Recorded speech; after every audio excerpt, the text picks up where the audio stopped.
Cafe Kubal Studios. You're also watching on Facebook.com/LiveNowDT and on YouTube.com/WakeUpCallDT. So however you're connected with the show, thank you so much for tuning in to Wake Up Call with Dan Tortora. Like I said, inside of these beautiful Cafe Kubal Studios.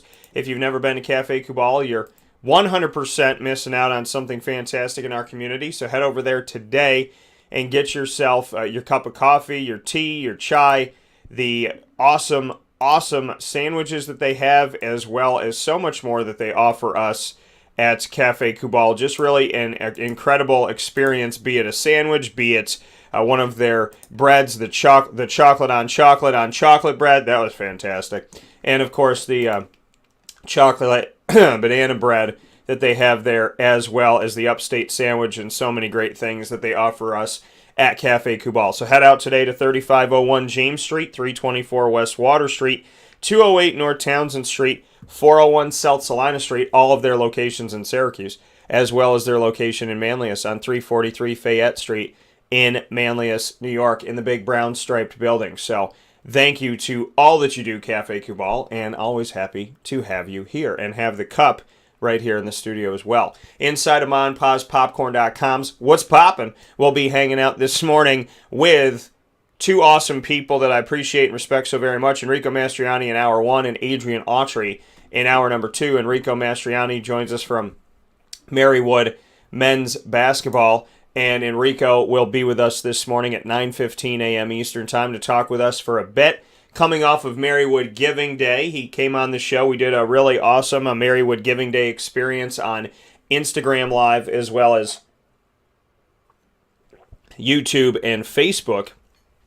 And we got to do the picture-in-picture where we actually had Enrico, a bunch of the Syracuse basketball alumni, and so many people on. We also had Carrie Brown, the head coach of the Marywood women's lacrosse team, and we had Marywood women's basketball head coach Jen Carlton on the show as well. Raised a ton of money, and we get to talk with Enrico Mastroianni about that, about giving back to my alma mater, which I care about so much. And as I told people, you can't ask somebody to do something you're not willing to do, so I put my money where my mouth is and donated as well to try and help out the community at Marywood University that I love so very much. So we'll talk with Enrico about Marywood Giving Day. We'll talk with him as well about so many other things, including his take on March Madness and how things have been going in that. And we'll also get into a conversation on the fact that they actually got to play a game this season. So at the D3 level, a lot of teams are not playing, and Marywood had not been playing,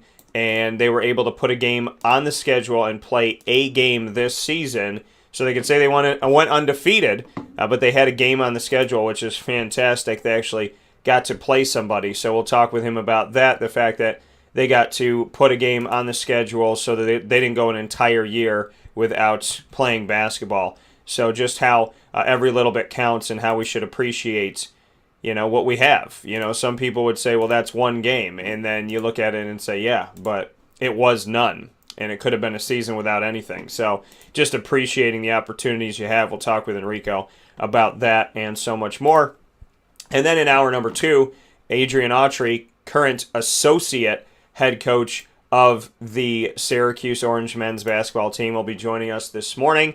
And we'll have a lot to talk about with Adrian and the opportunity that we'll have with Adrian Autry. Really incredible because he is obviously there on the inside, and we've seen that Robert Braswell is leaving and Kadari Richmond is leaving and John Boljac is leaving, as well as the news of players coming in and still doing some of that recruitment and whatnot. So we'll talk with Adrian about all of those great things and, Marek's time at Syracuse and what that meant to the team and so much more. So Adrian will be joining us to really talk about the topics that are on all of our minds when it comes to Syracuse Orange men's basketball.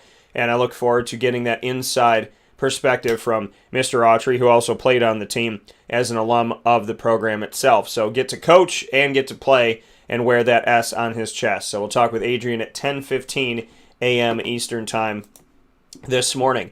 Beyond that, I hope that you had a fantastic weekend. I hope that you're healthy, safe, and happy, and that you're making the most of the time that you got, because time is truly precious. And so I hope you're having a great morning and making this day count. We will never get this day back again. I want you to remember that. So once this day is over, however you spent it is how you spent it. It's kind of like somebody handing you $100 and saying, you got $100 to spend today. And once it's gone, it's gone.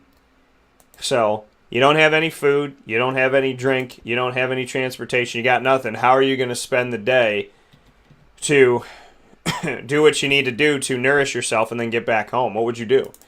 And I think that that's a really cool and interesting question that kind of just came to my mind this morning is, if somebody handed you $100 and said, you got nothing today, you need to use this to get everything you need, how would you spend it?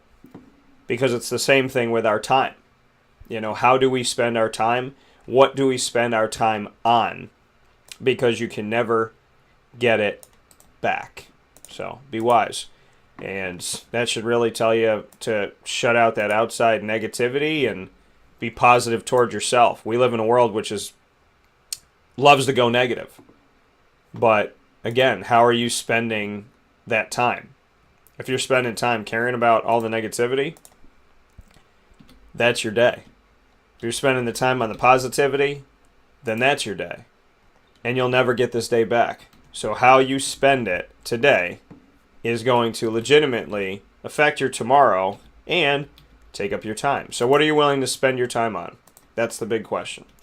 And with that being stated, we'll take a step aside on Wake Up Call with Dan Tortora this morning, where sports truly meets that thing called life. Very excited to be able to share this moment with you. As always, I appreciate you. I thank you for being a part of the broadcast, and I welcome you in. I hope you had the most tremendous of Easters. And whatever you believe in, I'm very proud to say that my God rose such a long time ago, and every single year it's a reminder on Easter of a rebirth, a renewal, a recharge, a reset, and how you spend it will dictate your future. So be good to yourself and be good to each other. We'll take a step aside for a fast break here on Wake Up Call with Dan Tortora. We'll come back with Enrico Mastroianni inside of the Cafe Kubal studios, right here where sports meets life, in the first full week of April. I welcome you to the show. I hope you're doing well, and I cannot wait to have Enrico on the broadcast right after you hear from these great partners in Central and Upstate New York.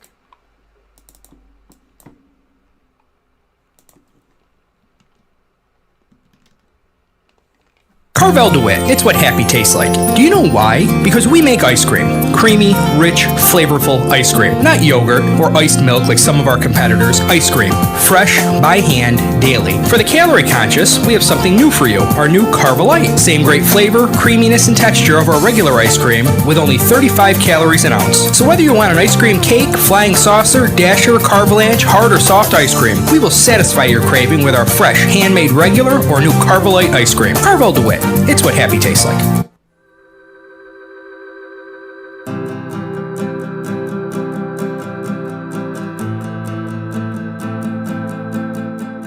Cafe Kubal offers same-day local delivery of our products, offering no delivery charge for Onondaga County. Shop cafekubal.com for fresh roasted coffee beans, cold brew, travel mugs, and all your essential Cafe Kubal needs. Cafe Kubal, coffee for the soul.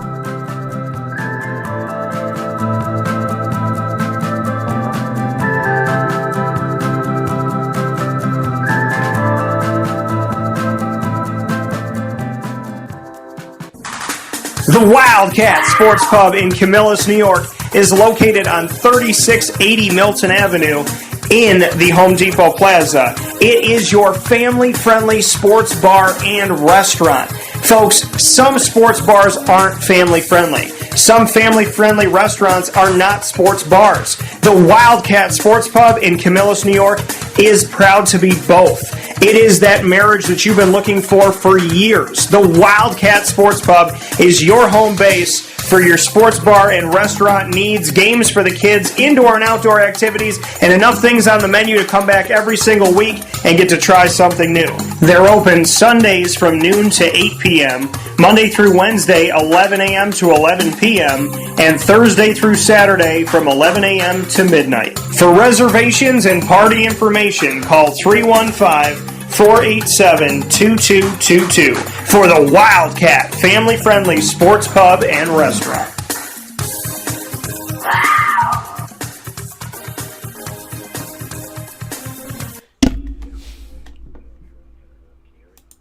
Yes. Well, okay. Welcome back here to Wake Up Call with Dan Tortora on wakeupcalldt.com, your one-stop sports shop, and on mixlr.com/wakeupcalldt. Appreciate you being here, hanging out inside of the Cafe Kubal studios, and really do appreciate having you here inside of the first full week of April, and of course coming off of Easter. So happy Easter Monday to all of y'all out there. Those of you that are relaxing, having a good time, maybe spending the day at the beach, while some of us are cold and enjoying the sunlight, though. So I tell people all the time, that's what I tell them about living in the Northeast. I'm like, listen, this entire week has been sun. It has been blue sky like perfection for a week. So I understand that you're not happy in the sense that it's not like 70 degrees outside, but you also live in Syracuse, New York. So, you know, the reality of it all is I will take the sunlight and I will enjoy that sunlight. So I hope you're doing the same thing. I hope you're enjoying your beginning of your week and coming off a great weekend. We got Enrico Mastroianni inside of the Cafe Kubal studios. You're watching Wake Up Call on Facebook.com/LiveNowDT and on YouTube.com/WakeUpCallDT. You're also listening on MixLR.com/WakeUpCallDT and on WakeUpCallDT.com. With that being stated, let's bring in the man of the hour. He's no stranger to the broadcast, and I appreciate him so very much. I should have bet him on something that happened in the Gonzaga game. We'll talk about it, but I'm very proud of myself in that game. So let's bring in Enrico and see how he's doing. Mr. Mastroianni, how's life? Very good, Dan. Thank you. How are you? I'm doing very well. And Enrico, you know, bring me into, you guys got to play a game. So the reality that, this team got to have themselves a somewhat of a season. At the D3 level, it has been extremely, extremely difficult to really do anything. D2 and D3 have had a rough year, to say the least. And you got to get out onto the court. Just tell me what that means to you and what it means to the guys. Yeah, it's an amazing opportunity that we had. We were able to pull it off. I know some D3 conferences did have like really reduced schedules and limited schedules, but we were given an opportunity to get like a 3-week window to get in a couple games if we could, and at first you're not sure what it's going to look like, and anytime somebody either gets a positive COVID test or is a close contact, you kind of have to shut them down for a couple weeks. So at any moment throughout the season, throughout the truncated season, that could have all been, just shut down completely. So we were very fortunate to get through it relatively unscathed, and I give a lot of credit to our staff, not only our coaching staff, which was awesome throughout the whole thing, but like our athletic administration and our training staff who really maintained, the protocols to make sure that everybody was safe and constant testing. Our team was 100% testing, including coaching staff, 3 times a week. It was pretty intense. And so we got through it. We got to the end of the rainbow, got that game in, and we're grateful for it. It was an awesome experience. Yeah, and for you to have that, you can say this perfect season is a real thing. Right. What can you say about that?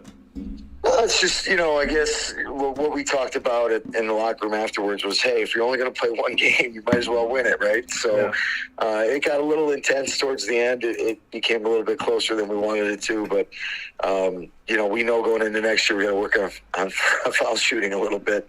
We could have put it away a little bit earlier, but, what it did for us, honestly, like I heard you say before I came in about not having played for over a year, and that was important to me. It was important that we got a chance to see some of these freshmen that we had brought in and didn't see them compete at this level yet. It was important to just get the guys working again. They might be doing things on their own, but it's a lot different when you're actually in the gym practicing with coaches and in that mode. So that was important, and I think we benefited from it because now we're going into next season with a little bit of momentum. We understand who we are and what we're about, and we got a chance, like I said, to see some of the young guys play. So it was very encouraging for us and something that we're going to continue to build on. That coming here from Enrico Mastroianni of the Marywood University men's basketball team, the head coach of the team. Enrico, for you, for everything that you've seen this season and everything you've tried to work on, and some D3 teams got to play and other D3 teams did not at the men's and women's level and whatnot. I mean, for you to be able to have something to hang your hat on this season, what did that personally mean to you? Well, that's the other part, right, is I also hadn't put that whistle on, for over a year. I hadn't manned the sidelines and, called out plays or whatever. So, getting that feeling again was important, I think, for me and for the whole staff, and, just for us to build our chemistry, right? I mean, we get together. We had practices in the fall, not knowing whether or not we were going to have a season, but we practiced. We were together with recruiting stuff. I mean, we're talking all the time, the staff, but to be out there in that environment, game situations, going through your processes of when to call a timeout, when to substitute somebody. So, that was pretty critical for us to get that experience again. That coming here from Enrico Mastroianni. Enrico, for you, Marywood Giving Day, we got to do a special for that back on March 24th, just a little while ago. And when we got to do that on Instagram Live and on Facebook and YouTube and whatnot, we had really an incredible experience that I have to thank you for by getting all these former players together and really making this a real thing. What, now having some time to look back on it, what did the Marywood Giving Day special broadcast do for you in the sense of what you thought of it and being able to see those guys from the program on screen talking about their experience? Well, I think it was incredible. I mean, I've said this a million times, I think, on social media already, and I'll say it again. It's just the support that we have from our alumni is incredible, and I'm eternally grateful to those guys for everything that they did for us that day. And some of them I never coached, and some of them, maybe I coached against, but just to have that, that volume of love and support towards our program, it just is, it goes so far beyond just being an alum. It's like, they want to see us win so bad. And I think, if anything, it helps to invigorate, our current roster and maybe our incoming class. And, wow, this is a real family experience here. This is something that we want to be a part of. This is something that's going to continue to grow. And now we take the torch and we carry it on from here, and it should be a message to those guys that are with us now and those guys that are coming in that, your years with us go way beyond just the 4 that you spend on the court. It goes into your adult life. It goes into your professional life. And, you'll always be part of this community, this family. So it was really, really cool experience for me. And I thank you, Dan, for everything that you did and trying to pull that off. I know we talked about it for a couple of weeks trying to get this going. And, we kind of put it all together at the end. And it just was, it went way beyond my expectations. It was awesome. And for you, Giving Day, you had a goal. You passed it. You well passed that goal. Speak on that. That the Marywood men's basketball team. What you want to say to the people that donated and gave back? What was your goal? Where did you get to? And just how incredible that was. Because I remember that night looking at the numbers, going, "Wow!" Not only did people come out to help Marywood and to help Marywood men's basketball, specifically, with your program, which you were able to raise. But on top of all of that, they did it in the middle of a year that's been so hectic and crazy and trying. I thought the way that people came out was just truly remarkable. It was. It's the best way to say it. And, our goal originally, I think online it was originally posted at $2,000. I had told the guys, we had a meeting the night before ahead of practice, and I told the guys that, every year we get close to that $3,000 range, and, I really love for us to be able to eclipse it. Let's just see if we can do it in this one.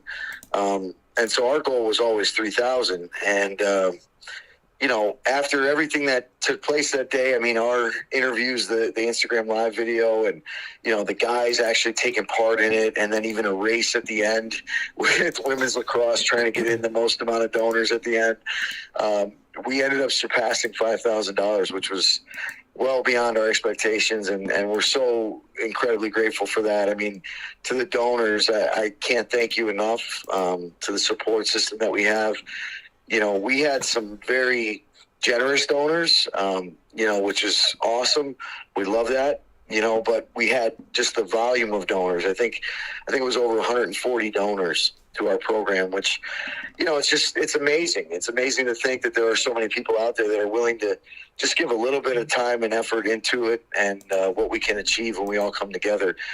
We say it all the time, a $5 donation is better than a no dollar donation. So, honestly, whatever people were able to do for us is just incredibly helpful. And it's something that we'll never forget. We're going to continue to build on this too, because it is something that we're going to capitalize on. We need equipment. We need travel, enhancements in our travel experience. So those things, and I think our alumni that were on with you, Dan, talked about it. It's a recruiting tool, when you can travel better, when you can go to different tournaments, when you can, have upgraded equipment. It definitely helps with building that brand, building that program for sustained success, which is what our ultimate goal is. Yeah, and that's the thing that people need to understand, is where this money is going and how it's improving your team and, like you said, improving your transportation, your ability to, get them good meals, your ability to help them to transport safer and more comfortably. Hey, what's up, everybody? Dan Tortora here with you with a Marywood Giving Day special, and we are live inside of the Cafe Kubal Studios with Wake Up Call with Dan Tortora. Of course, I'm donning the proper gear for today, as I'm very excited about this opportunity to share with you a very special moment, a Jerry Lewis telethon type of feel, but my own way. So this is going to be awesome. It's going to be great, and it's off with Jen Carlton, who's going to be joining us here on the live feed what it for was the women's to basketball see those team. guys So we're looking to have Jen come on with us here right now, and let's see if we got it. There she is. How we doing? I them all and just thank them again for putting that effort in, because what they did in that 2-hour window went way beyond anything that I could have done or that our team could have done to try to promote this day, because they were real life examples of what it meant to be a Pacer, and that Pacer pride hashtag that we put out there so proudly. It's for a reason. They had a good experience here. They carried on in their lives with lessons that they learned while being here as part of this program or part of the university. And, for them to be so proud of it that they would be willing to, promote it that way, it speaks volumes to it. And, I'm, like I said, forever grateful to them. They're just incredible people all around. Yeah, and giving that experience and everything that they brought to it, just a really awesome, and to see, the different personalities and just how much they care and the stories that they have. Was there anything that surprised you, or maybe you didn't know or stuck out to you when you saw them on air talking on Marywood Giving Day? I thought it was unique in a way that they all had a similar message. These weren't scripted interviews, and we didn't have a briefing or anything with these guys, and yet I don't know who started it. I think maybe Kendall or Letty. I think Letty started it when he started talking about recruiting and about how important it is, that the alumni give back, and that the people that are supporting Marywood understand that in order to be successful as a program, they need to have things and they need to experience certain things. And so, I thought it was also awesome that they talked about, at least the guys that played for me, talked about the experiences that they had that they would not have had otherwise. That we went to Syracuse and watched the game in the Carrier Dome, when Letty was a senior. We went to Toronto on an international trip a couple years back. We've done some things that, like I said, in some programs you just don't get a chance to do. We played against Binghamton, Division I Binghamton, a few years ago. So, we try to give the guys experiences while they're here that they're going to remember for a lifetime. And, it doesn't really matter that we got beat pretty badly by Binghamton. I know that we want to win every game, but we weren't expecting to win that one. But yet we got an opportunity to experience playing in the event center in Binghamton and seeing that magnitude of an arena and that whole, that whole game day atmosphere. So it was just, it was really cool that they recalled back to some of those moments that mean much, more to them than, maybe even some of the wins or losses, just that they got a chance to do some of those things. Yeah, and looking on those moments, and you brought up the Binghamton one, I mean, D3 playing D1, and the team hung in that game. You're jumping up 2 division levels, yet, your team made that game a game. Even though you didn't get the victory, I mean, what did that moment mean in the history of Marywood basketball? Because I remember looking at this going, the margin of loss that they had in that game is pretty much a win because, we're talking D1 to D3, there's an expectation, and it just shows that Marywood wants to surpass the expectation, surpass the notion of you can't play this and you can't do that. And I looked at that score and I thought to myself, wow, in my opinion, that's a hell of a game because it's supposed to be for Binghamton a win on their schedule, and for you got nothing to lose, and that game truly, to me, even though it didn't go in the win column for you, I thought that game showed that Marywood is not backing down to anybody, and they welcome the challenge. Yeah, I think that goes to our mantra as a team. The way that I've coached my whole career, but especially here at Marywood, that we have that no quit mentality. I mean, we're not going to back down. We're not going to quit. We're going to keep fighting, and we preach it to the guys. We play from the jump to the final whistle, regardless of the score. We're going to play hard. We're going to play together, and we're going to play with enthusiasm. And so, I think when you adopt that kind of mantra, it's it's the expectation now. It's the standard. So, we're regardless of who the opponent is, we're going to come out to compete. And sometimes it goes your way, sometimes it doesn't. And, if you know that you left it all on the floor and there was nothing else you could do to try to help, attain that victory, then you did your job. So that's how we approach it. That coming here from Enrico Mastroianni, Marywood men's basketball head coach. Enrico, March Madness has been going on as a basketball coach and an overall fan in general. You've gotten to see it. We know that the women got to go all the way to the end and have a Pac-12 championship between Stanford and Arizona definitely pushed it. And I want to talk about the men's side in a second, but as a coach, I got to ask you this. On Arizona's side, at the end of the Final Four game, there's the emotion and the excitement and an unapologetic coach who was like, said some things about how people didn't believe in us and maybe uses a swear word or two. What do you think about that? Because I know me, and if I was coaching on the sideline and I knew the whole world was like, you don't deserve it, you don't belong here, I'm not going to apologize when I get there, especially if I'm emotional, I'm having a good time. Like, I'm not going to be disrespectful and mean, but is there something wrong with a coach having a moment of, they didn't believe in us, and this is how I feel in this moment? I mean, what did you take from that? Well, I don't think there's anything wrong with that. And I think, unfortunately over the years, it's been scrutinized to the point where coaches have to question what they do or be careful of what they do, which, is unfair. Honestly, it is an emotional game. It's a competitive game. And, we coaches, we're players, so we have that competitive fire, that competitive drive, and obviously, we want to win just as bad or more than anybody else on the team. So, when you have that kind of emotion built up, it's hard to, it's hard to restrain it and restrict it because, to be honest, that's what got you there, right? And that emotion, that passion, I call it passion. I forewarn recruits when I talk to them. I say I coach with a lot of passion because you do get animated. You do raise your volume here and there. And there's times when you expect better from players and you let them know about it. And they don't always like that. And, at the same time, there's times when you celebrate maybe more than somebody else thought you should.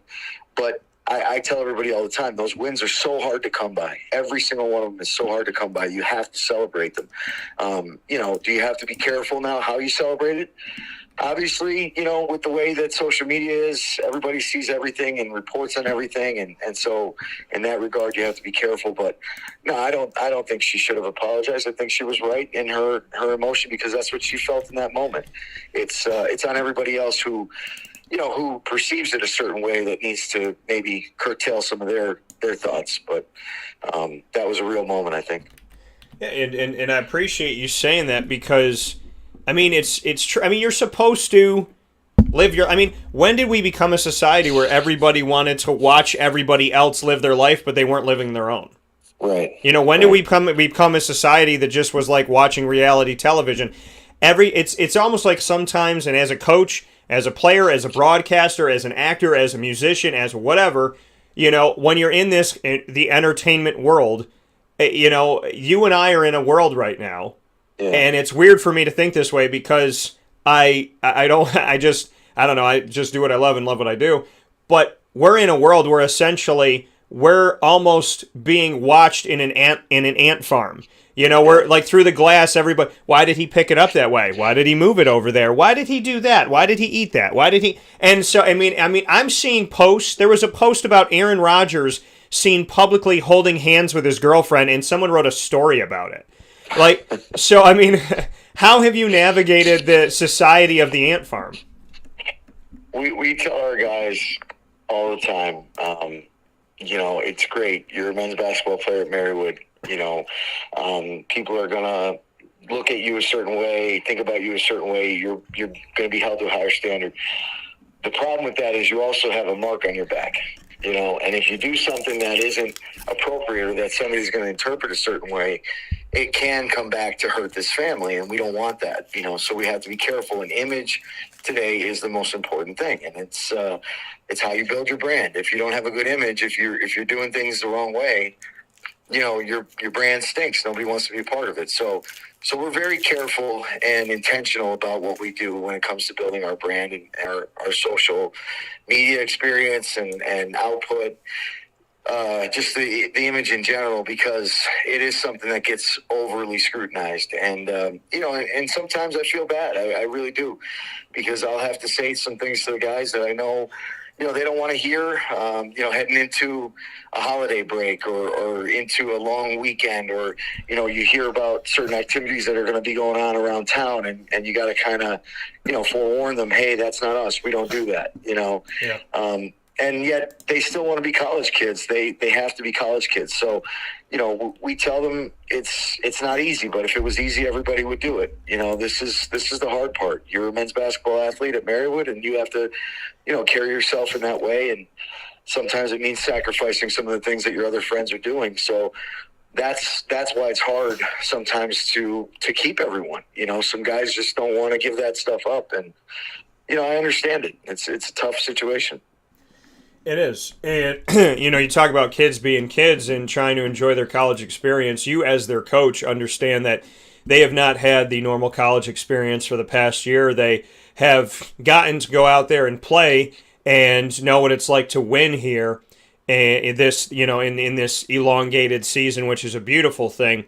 But, having to give up so much, having to, hey, don't get involved in these big activities. If you got a big family event, I know you love your family, but maybe don't do that. Maybe don't go downtown. Maybe don't. I mean, it's got to break your heart that you have to look at these kids and say, like, in order for you to do something you love, you have to almost take away something you love. So you feel like in order to play, and this is what people don't understand, especially about this year. But if nobody understood the sacrifice of a student athlete, I'm hoping that they can find a way to understand it now.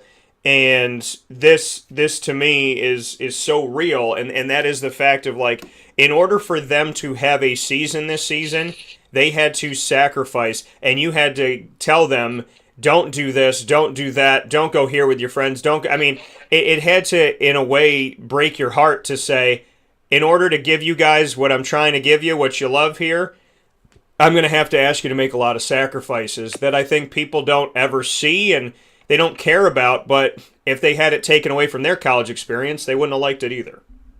Yeah, no, it definitely is a challenge, and like I said, it is something that I have to be very careful with because obviously I want to maintain our status as a program, our healthy status, if you will, right now that we're shining in a good light. But I also don't want to, I don't want to hurt the guys that I care so much about, and we brought them in with the intention that we were going to help them grow and help them achieve things and experience things. But, that means sometimes it's like parenting almost, sometimes you have to, for the greater good, you have to give certain things up. And that's a real challenge sometimes. From my perspective, I mean, I want nothing more than our guys to grow and shine and excel and exceed expectations in every aspect of their life. But, there are some times when we have to put some restrictions on it because, like I said, they're representing something bigger than themselves, bigger than even our program, our university. Enrico Mastroianni, Marywood University Pacers men's basketball head coach. Before I let you go, Enrico, for the men's side of March Madness, we have seen some incredible play as well. The women have not disappointed. The men have not disappointed. Before I get to the men specifically, for you to see, I mean, and I know it's, again, heartbreaking that here they are playing in a tournament and Division III doesn't get one this year, but what can you say about the level of excitement and level of play, and did you feel the way that I felt during this, that you almost forget about the pandemic, forget about all the pain, forget about all the strife and the adversity when you're watching these games because they've been so good? It almost made me feel like everything else was just a bad dream. Yeah, well, it's like you said. I mean, it's entertainment, right? So, it allows you an avenue to escape reality. You get couple hours to go to a different place and try to experience some joy. The games have been awesome, and that's helped on both sides, the men's and women's. It's been an exciting tournament to watch. I think the challenge this year was that, the schedule was not the same as it usually is. We had games being played on a Tuesday, Wednesday, whatever. They were kind of sporadic throughout the first couple rounds, so that was a little bit challenging. But, just having that opportunity to watch the games and see these guys and ladies that, have worked so hard to get to that point.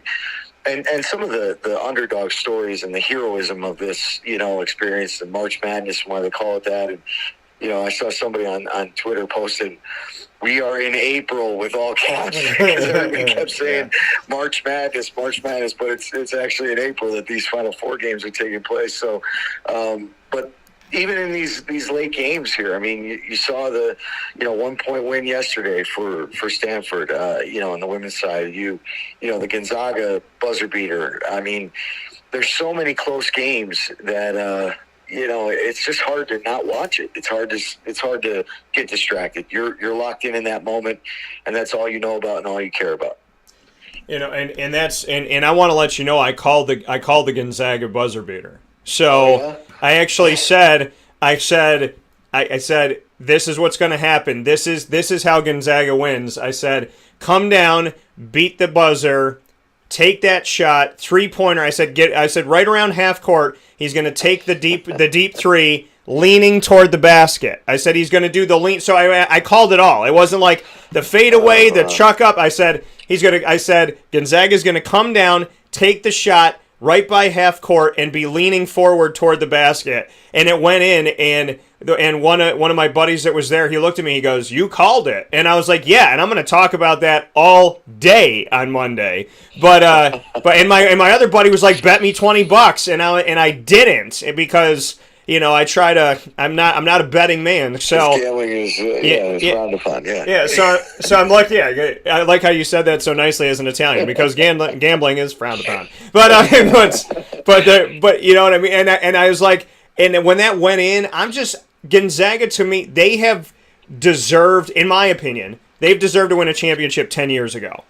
And sure. I just want to see it. So it's not like I had any negativity toward UCLA or, toward Baylor now. But isn't it funny how God works, in my opinion, that Jackson State on the women's side Jackson State was one of those teams that wasn't known for going into the tournament, and last year they had won what they needed to do conference-wise to push toward getting in the tournament, and it shut down.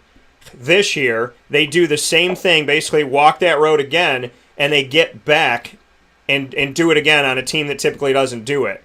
Then we see the fact that you have Baylor and Gonzaga that last year could have very well been 2 number 1 seeds and were at the top in the rankings, and then here they are this year. So in some unique, cool, exciting, ironic way, I feel like God almost reset it. Like everything that was taken away, we're now getting to see again in kind of a very poetic way, at least in my opinion. Yeah, I think it is cool. And, I think there's a lot to be said for, perseverance in this, right? I mean, for sports teams in particular, this has been a real major challenge. And that can't be understated. Last year we lost the NCAA tournaments, the conference tournaments. We lost the whole spring season for all sports at all levels. This year the fall season was kind of erratic. Our fall teams didn't get to play a traditional season here at Marywood. We lost the winter season. We're back in spring now, and everything seems to be moving forward and safe and secure. But there's been a couple hiccups. There's been a couple stoppages of play. So, to just persevere through all these challenges and to get to that moment, like you said, Dan, get back to where you belong or where you expect it to be, it's just a phenomenal story. And it's got to have something to do with luck, obviously, but it's more, I think, about faith and perseverance and dedication, commitment to a role. Yeah, and it's incredible what we've been able to see, and so I'm very excited to see that all culminate for the men's after it just culminated for the women's side. But Enrico, as always, congratulations on being able to play this season. All of the hard work, effort, determination, perseverance that got you to the opportunity to get back on the court, and it had to feel absolutely incredible for you, and I'm sure it's going to make you appreciate every practice and every game maybe a little bit more now. Absolutely. Can't wait. We've been talking about it already. This, like I said, is a springboard towards next season, and the guys can't wait to get started with the off-season program. I told them take a little time here for Easter, take some time off. When we get back, to business again next week, we'll get them back on the program and moving forward towards next fall. Coming from Enrico Mastroianni, Marywood University Pacers men's basketball, thanks you for helping them take that $3,000 goal and surpassing that up to the $5,000 mark on Giving Day, and that money going to the kids, to the program, and to the success and to the health, safety, and progression of it. So thank you to everybody that gave. Thank you, Enrico, for all that you've done and all the sacrifices that you have made and representing Marywood, my alma mater, in a way that I am so very proud of. So, I have no problem going on a press conference with sunglasses on, a little tear coming out going, that's my coach. So, next Instagram Live video, we'll pull that off. Yeah, we'll do that. So I appreciate you as always. Go take care of the Hulk, and I look forward to talking with you soon. All right, thanks, Dan. Right. Appreciate you so much. Bye. Take care. That coming from Enrico Mastroianni here on Wake Up Call with Dan Tortora. So definitely appreciate having him here on the broadcast. We're going to take a step aside for a fast break here on Wake Up Call with Dan Tortora inside of the Cafe Kubal studios. We'll be talking with you right after this fast break.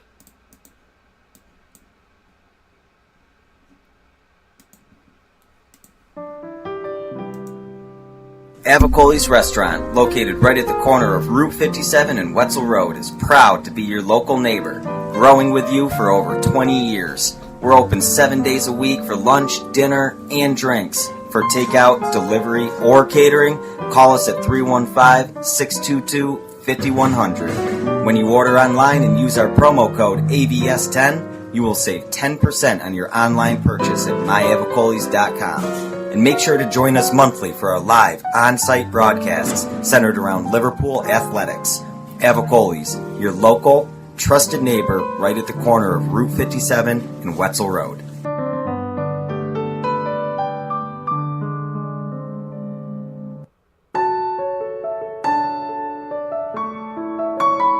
Having peace of mind when you're out of town that your furry-loving friend is safe and sound means taking them to Canine Campground, because we all know that when it comes to the love of our pets, it goes well beyond the call of duty to make sure they're safe and sound. Right, Lily? So take a ride to 242 Johnson Street in East Syracuse, New York, and see Canine Campground and where your dog will be staying, in the classic cabin, the executive cabin, the grand cabin, or of course the luxury cabin, because if you know Lily, you know she loves luxury. Now you don't have to wait to the last minute to find a family member or a friend that'll take your dog for a few days. Call Canine Campground at 315-299-4013. That's 315-299-4013. Their drop-off and pickup times are Monday through Sunday. Check K9campground.com for more information. That's the letter K, the number 9, and campground spelled with a K.com. K9campground.com. When you're going out of town, bring your dog to Canine Campground.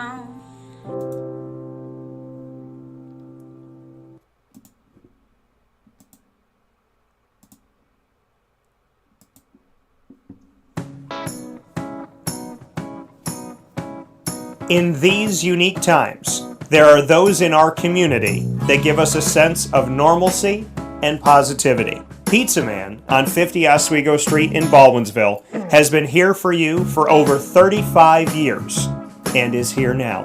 Call 315-638-1234 or order online at pizzamanbville.com to bring those familiar tastes into your home. And remember to come see our monthly on-site broadcasts centered around the community and our Baldwinsville Bees. Pizza Man in Baldwinsville. Any way you slice it, they are always here for you.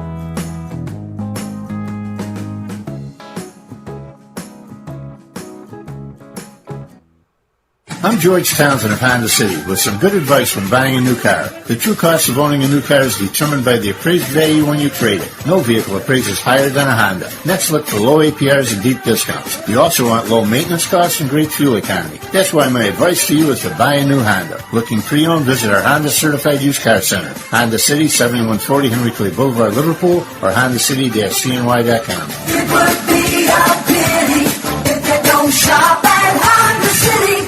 This is Jimmer Sikowski, owner-operator of Chick-fil-A Cicero, 7916 Brewerton Road in Cicero, right in front of the Home Depot. I had a deep feeling that God wanted me to do something bigger with my life and to help people, help others. I kept putting Chick-fil-A in my life, and I realized as I was going through the franchise selection process that positively impacting the lives of others was really core to what we do here at Chick-fil-A.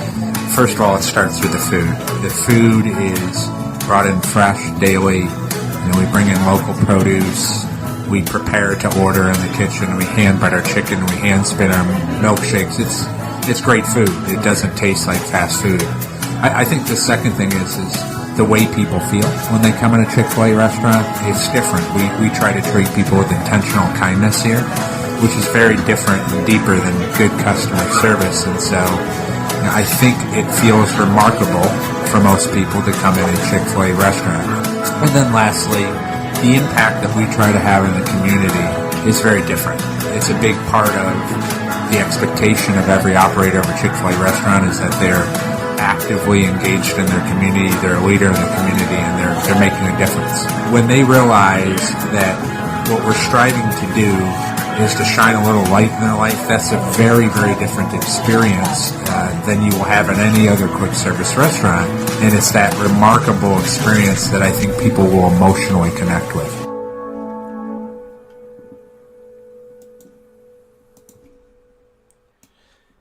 Welcome back here to Wake Up Call with Dan Tortora on wakeupcalldt.com, your one-stop sports shop, and on mixlr.com/wakeupcalldt, as well as on facebook.com/livenowdt that you see on the scroll right here, and youtube.com/wakeupcalldt, all of it inside of the Cafe Kubal studios, and we appreciate you being here with us every Monday through Friday from 9 a.m. to 11 a.m. Eastern Time. For those of you that celebrate Easter, as I do, happy Easter. Happy Passover to everybody out there, if I didn't say that before.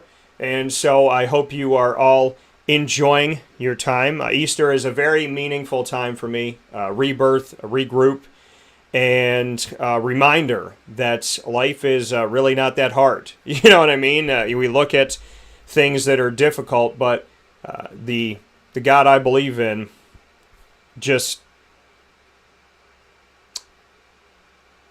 We're not going to experience having thorns on our head and being nailed to a cross and being left out in the sun and rocks at us and spit and getting whipped and carrying a cross. I mean,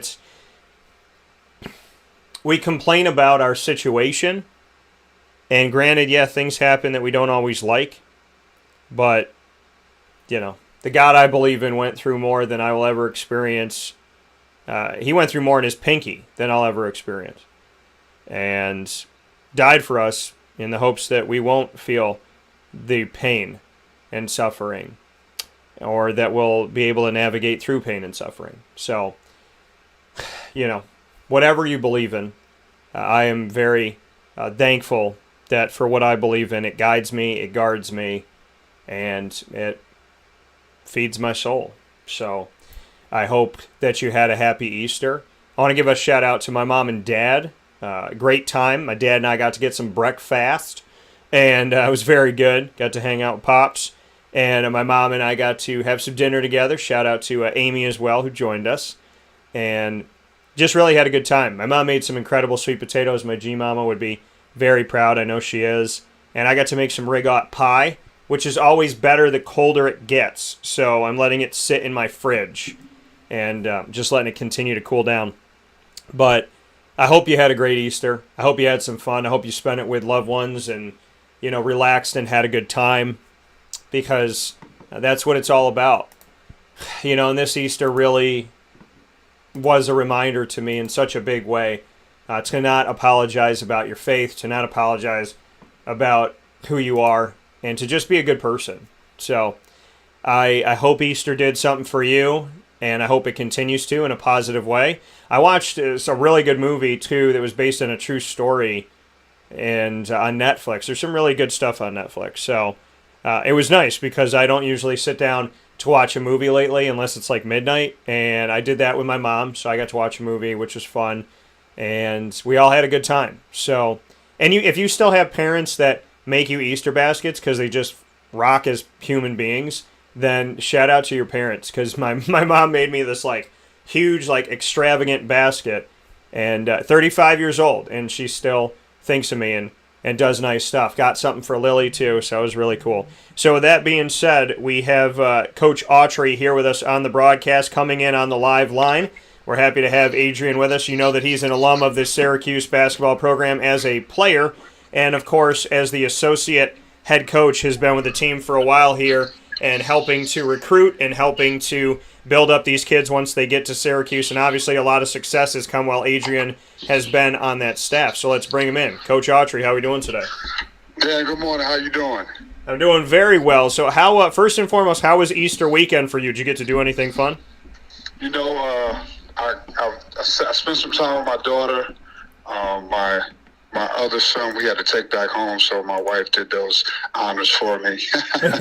But just some quiet time, downtime with my daughter, and just trying to, get ready to start getting back into the gym and moving forward with the off-season stuff. Well, and that's the thing. People think once that season's over, Sweet 16, there's a little break. Coaching doesn't stop. And for you, like you said, I mean, this just happened. You celebrate Easter back in the gym. What can you say about if you want to be a successful coach, if you want to be a productive coach, then essentially the season's never over? No, I think, coaching is a part of it, but also people understand, we're mentoring, we're guiding. So, all year round, we're trying to develop these young athletes into adults. And so it's constantly mentoring and making and pushing them, on the court and off the court. Right now it's the court is finished. Now it's mentoring them and making sure that they finish up their academics, and starting to put together a plan of moving forward. So it's constant. You got to have discipline and organization and always looking ahead and preparing and being able to reflect and put things in perspective, both on the court and off the court. Adrian, for you, what are some of the biggest challenges you have as the associate head coach that we don't see when you talk about, the off the court, making sure academics are good? I mean, obviously you dealt with so much this year uniquely, but what can you say are some of the challenges we never see? Well, I think just the ups and downs of people of experiences that we have as people. These guys have the same ups and downs, roller coasters and different challenges, and it's more off the court, than it is on the court. Basketball is, something that you can kind of get on the court and see some results right away, as opposed to, the other things off the court. Things don't change like that. You got to make the constant change to challenging yourself to be positive, to stay positive, to challenge yourself to get up and pick yourself up when you fall down, things like that. I think those are the most challenging things, is trying to keep them and letting them know they have someone in their corner, truly, and not just care about them as a basketball player. I think those are the biggest things for coaches, not only myself, but everybody on this staff, and probably every other coach, in college basketball. It's so much more than basketball. As building these guys. Basketball is a part of it, but it's really about building these young men to be able to face adversity, don't let it get you down, and keep going. Associate head coach Adrian Autry of the Syracuse Orange men's basketball team here on Wake Up Call with Dan Tortora inside of the Cafe Kubal studios. Adrian, there has been so much to unpack and get into from this season that has happened, is happening, and moving forward. The pandemic, not knowing if there's going to be a season, Coach Boeheim coming down with COVID at the beginning of the season, having to start and stop a couple times in season with Buddy and Marek and Joe and Frank. I mean, how did you navigate this as a staff, and how trying was it? And did you ever have a moment where you felt where hope was lost? Was there ever a notion of that going through this pandemic and being one of the teams that was, affected by it? And obviously, first and foremost, your care and concern is that everybody stays healthy. I think that, like you said, the last bit is the first and foremost, just making sure that everyone was healthy. I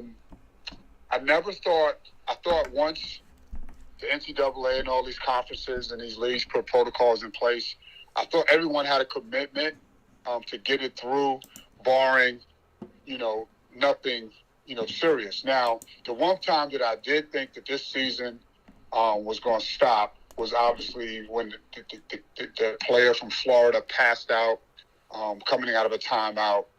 And, I thought a lot of our season hung in a balance based on the information that we were going to receive back from what actually caused that.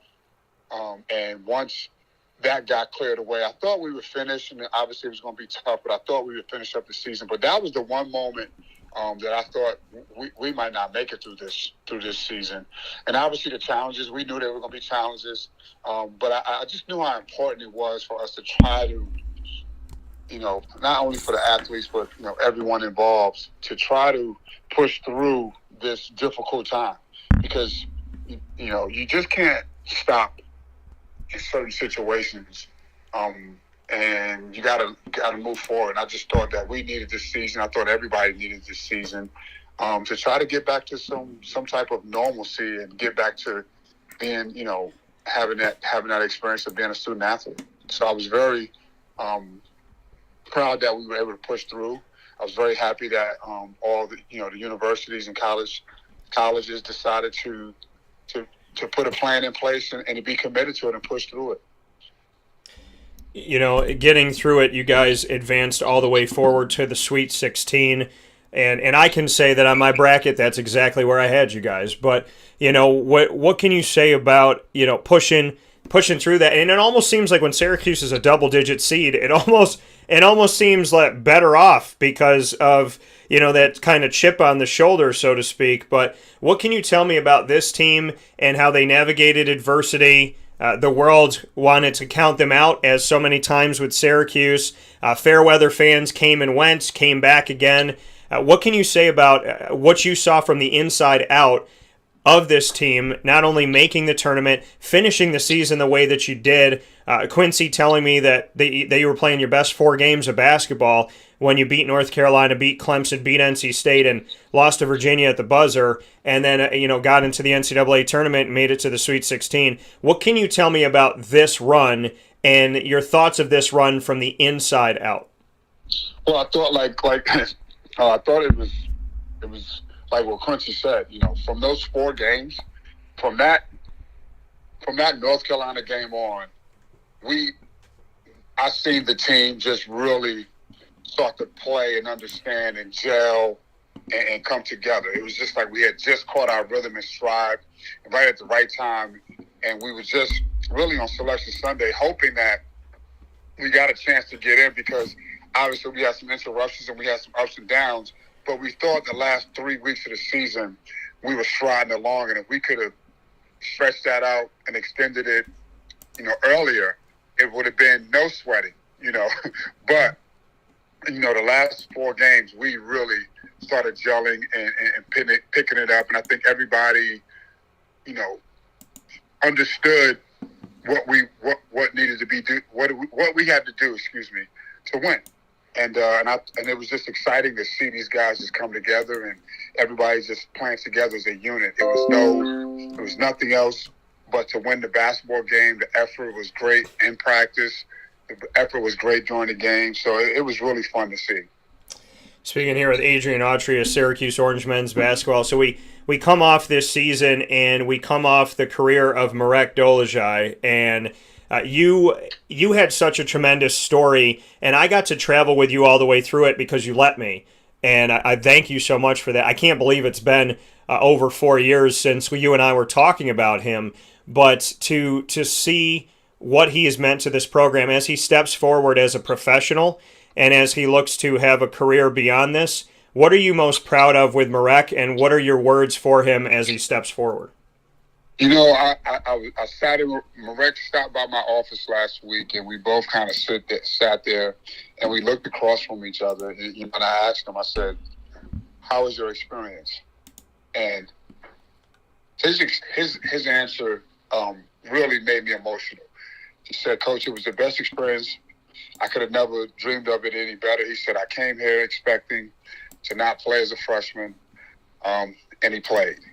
He came in saying expected as a sophomore to get maybe 8 minutes, and he started." And each year, just the way he thought his career would play out and what he did and what he accomplished, and the experience, and him saying that meant the world to me. Obviously, to this program, I think, he helped us out a lot. I mean, he was a big part of he's part of 2 Sweet 16 runs, making the tournament. He made the tournament 3 years out of 4. And, he just came in with no expectations and just fought and battled and added so much to our team and played different roles. And again, these last 2 years, he was really the focal point. The offense ran through him. Yeah. And he was our point guard, so to speak. And he just made so many things happen. And, I think he'll go down as I know as one of the fan favorites, but his value to the program goes way beyond, statistics. He did so much, and I was just so happy to hear his reaction and hear his thoughts about his experience. And it really made me emotional, and I'm going to miss him. I know that. He came in every day with a great mentality, a great attitude, very thankful, and just wanted to do anything it took to win. Sacrifice, his personal goals or whatever it was. He never even thought about that. All he wanted to do was try to help the team and win. And obviously you can tell I can keep going on and on, but Marek was a special player, and he was a special recruit for me. And just to watch him grow, and a guy that came over here didn't speak probably 20 sentences of English, and now to see him do interviews, and obviously still working, but to do interviews and to come out of his shell, because he was a quiet kid, obviously, making that transition from one country to another, language barriers and all that, to see him grow, it's really gratifying. Yeah, and it's so cool because, I feel the same way. Marek's evolution of when I interviewed him in the beginning to now is so incredible. and his evolution as a player.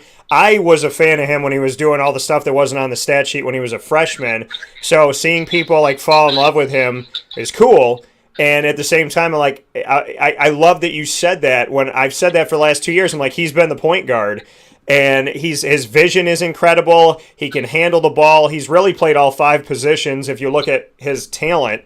And, he's going to be – so what do you want to say to professional teams around the world? What are they getting if they get Marek? I mean, I think you're getting a player I think every coach wants to have. A selfless guy that's going to do whatever it takes to help the team win. Whatever you ask him to do, he's going to do it, and he's going to do it at 110%. And I think, his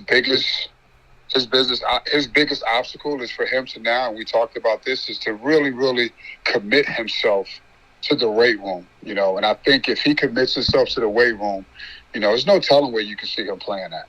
He's that skilled. I mean, again, he's a 6'10" guy that can dribble, pass.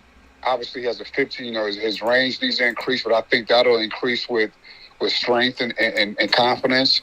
But, I mean, a guy that can do everything you want on the court. He can defend. He's athletic.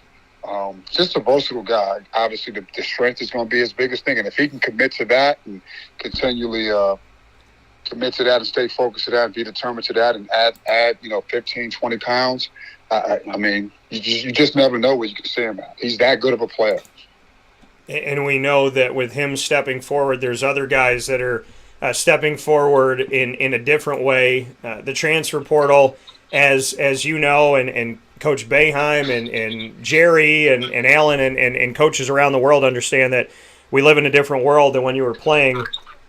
Kadary moving forward is an interesting situation, Adrian. And I think it speaks to the fact that the world's, that people people talking about Joe versus Kadary instead of them as teammates all season, it got picked up over and over and over again and creates this world of who deserves it, who should have it.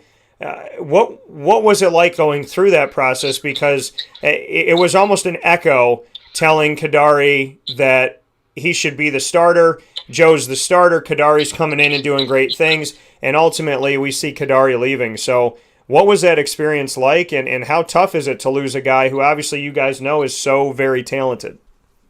Well, again, this is a time there, patience, that is very, very little patience. I mean, again, it was the rhetoric, it was the talk outside of it, but I thought both guys, again, inside our bubble, our team, I'd never seen any issues. He came. Kadary is a great kid. He was a teammate. If you watch him, if you watch both of them, those guys all pull for each other. It was just one of those things where, obviously it's different media outlets and it's social media platform. Everyone, on top of the writers, can make comments. And, it was just sad to see that, obviously. But I think ultimately, it never really penetrated our locker room. Kadary was a great teammate.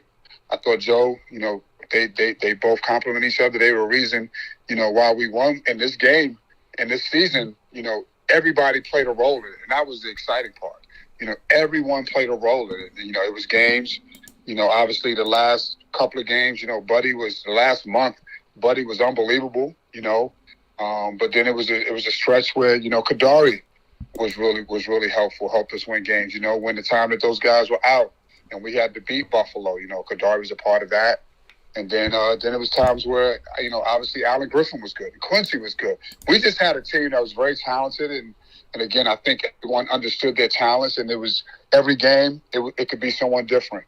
But to answer your question, I think, again, it never penetrated our locker room.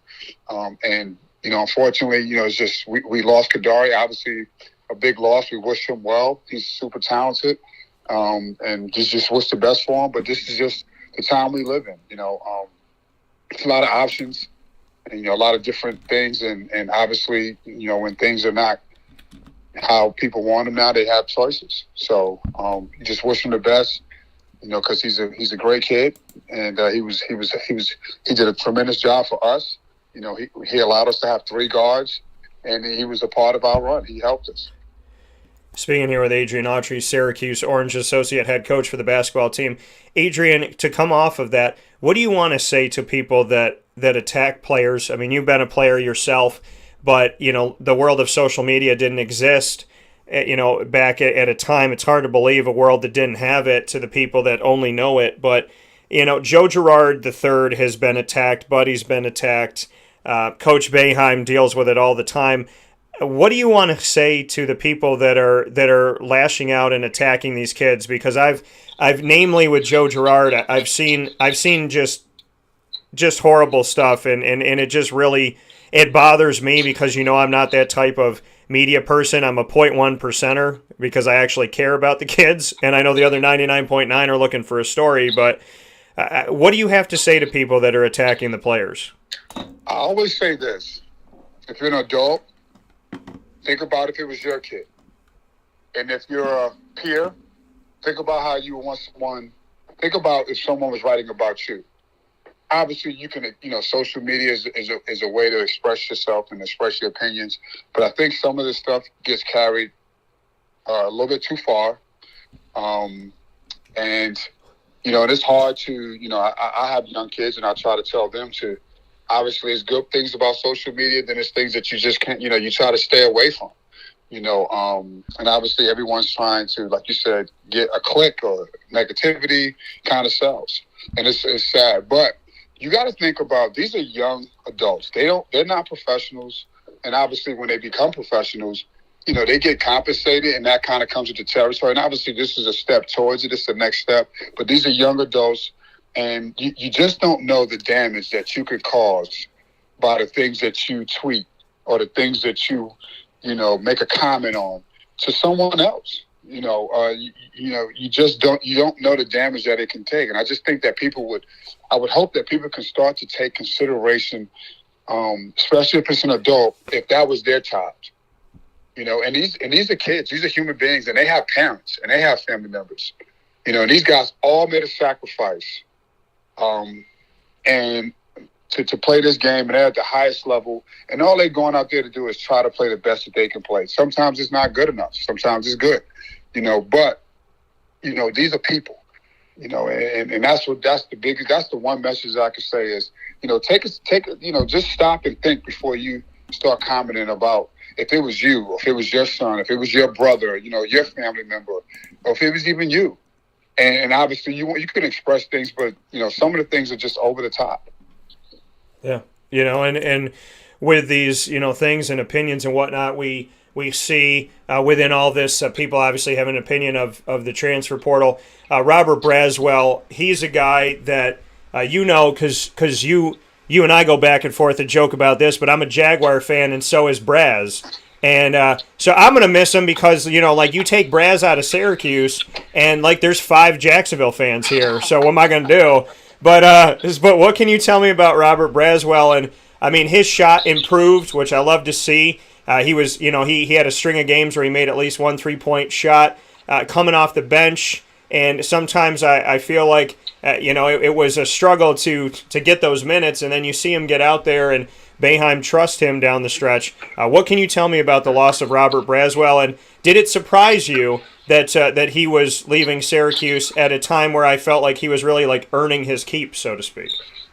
Yeah, obviously it was a surprise because you started to see him, get the minutes towards the end of the year, and he was a guy that he doesn't say much, but comes to work and he works hard, has a great work ethic. So you was excited, you were happy for him, and so you thought, hey man, he's going to continue to get better and build. But obviously, he's been here 3 years, and he made a decision to do what he thought was best for him, and I wish him the best. Great kid, another to see him put the work in when he went through that serious injury, and to see him do the things to get himself back to play, and then start off the way he started off this year, and then never hold his head down and keep coming to practice, and then eventually be a part of a Sweet 16 run and be a big-time contributor and basically started minutes at the end of the year, just speaks to his character. And I was just so happy to see him fight through that. And that's all you want to see, because those things carry over into life. And as these guys become adults and they go through different challenges off the court, to be able to have that and know that they have that in them, and to be able to correlate that and translate that to those situations, it was just happy to see that. That was happy to see. I'm going to miss Rob. Again, I thought, that he was just starting to turn the corner and really kind of, show himself. And but he was just a really great student athlete on and off the court. In the books, he did what he was supposed to do, and it was just exciting to be a part of his growth. I wish we could have continued to watch him grow, but I'll still watch him grow from afar, and I'm sure he'll do great things wherever he goes. On the other side of it, Adrian, and I appreciate those words, and I know Braz does too. He's an awesome guy. So as we move forward here, you've been on the other side of the transfer portal. What can you tell me about? I mean, there is talent coming in. We do know that there is a gentleman coming in that was recruited traditionally, and then we do know that there's at least a couple guys coming in right now through the transfer portal. What can you tell me about the talent that's coming in? Well, I mean, you talk about guys that have played, that have some experience. Obviously one of the transfers coming from a championship program, high level program, and guys that both come that are that have chips on their shoulders, want to prove that they could be more, and they want to be at Syracuse, and they know what college is about. So you're getting guys that are prepared to have a chip, and they understand what college is about, and they understand the ups and downs of a season. They understand things like that. Obviously, they're going to have, a transition period of adjusting to the way we do things. But you're getting guys that have, that have college experience, and they're talented guys. They're talented guys. Is Syracuse done with the movement? Can we still have some March Madness in April? I mean, what do we have to expect here? Are y'all still? I mean, I know how you recruit, Adrian. I know you recruit all the time. So I feel like this isn't over yet. I mean, you just don't know. I mean, to be honest with you, each day, someone could give you a call and say, "Hey, coach," call us and say, "Hey, coach, we want to do something different." So it's obviously fluid every day. Again, if you lose someone that you don't expect, and you look and there's people out there. So again, people out there. So everything is fluid right now. So you just don't know. So I couldn't answer that. Again, you just don't know what your roster is going to look like from day to day. So you just don't know. And a final moment here, final piece, Quincy Guerrier. Fans, when they hear putting their name in the NBA draft as an early entry, people go nuts. I temper expectations that, Quincy is doing what so many people can do now due to an awesome rule that the NBA came up with a few years back, which allows you to see where the NBA thinks you're at and to get real-time advice in the moment about your play, about what you have, what you need to work on. So how vital is it for players to take this opportunity? And what do you think about Quincy taking this moment to learn and to see what the NBA thinks of him, and for fans to understand that this doesn't mean he's gone, it means he is seeking information?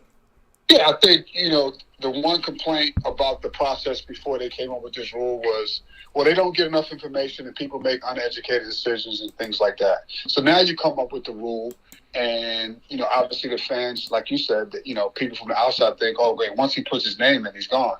No, this is them capitalizing and getting more information about what the next level thinks to them and things that they, need to improve on. So I think it all depends on the player. I think Quincy, obviously, he's doing the right thing. He's put himself in position and talk after the season that he had. He wants to see, where he's at. And again, I think it's about making the best decision. I love this rule. Obviously, it's hard, when you got one of your best players kind of going through the process. But ultimately, that's what this thing is for everybody. I think you just want to make people make the best decisions and have an informed decision. Whether they choose to come back or go, at least they have the information. We support that. We're with him. We're actually going to get back in the gym in a couple of weeks before he leaves, because he has to finish up school, and start to get him prepared for that. And that's what we're here for. To offer that support. So, we'll see what happens.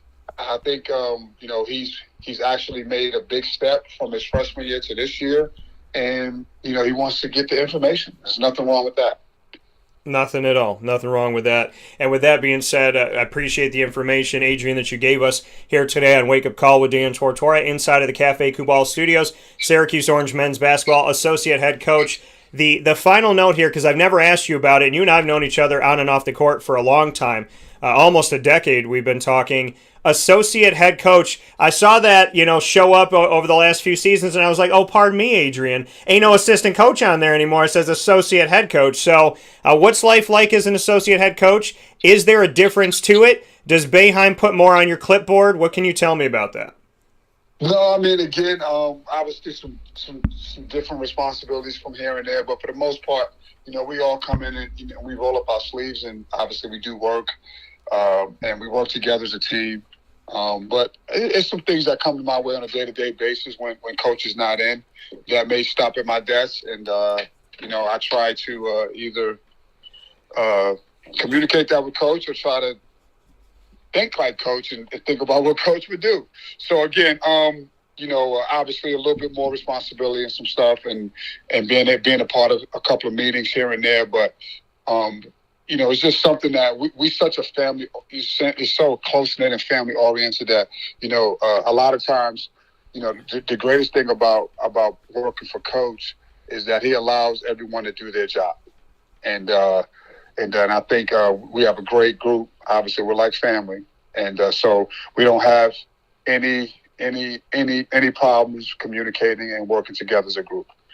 And I'm seeing that like head coach ask. I see coach gets up, and then I see Jerry get up. You get. I think Alan needs to get up more. Is his chair stuck? Is there something going on? I mean, what do we need to do? But I mean, I see you guys all kind of have your dynamic as a head coach, and obviously I'm joking around because I know you guys razz each other and have fun. But there's that vision of head coaches within this staff, which I think is pretty cool.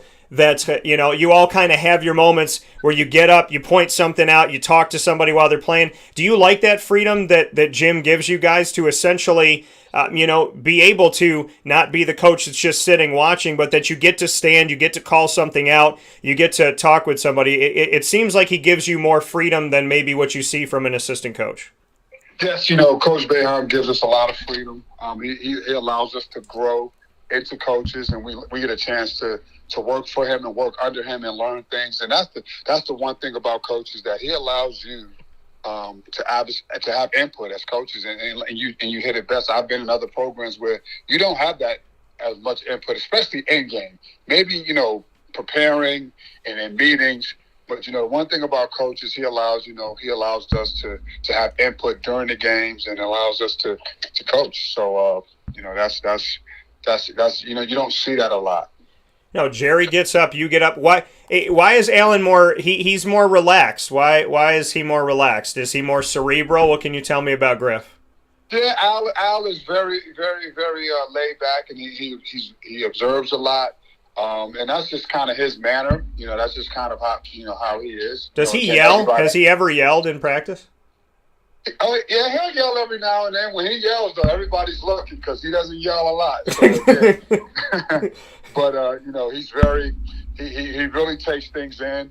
I actually run a lot of things by him every now and then because he just he kind of sits back. I'm more I'm right there. I'm in it, and sometimes I react quicker than I probably should every now and then. But again, he's very laid back.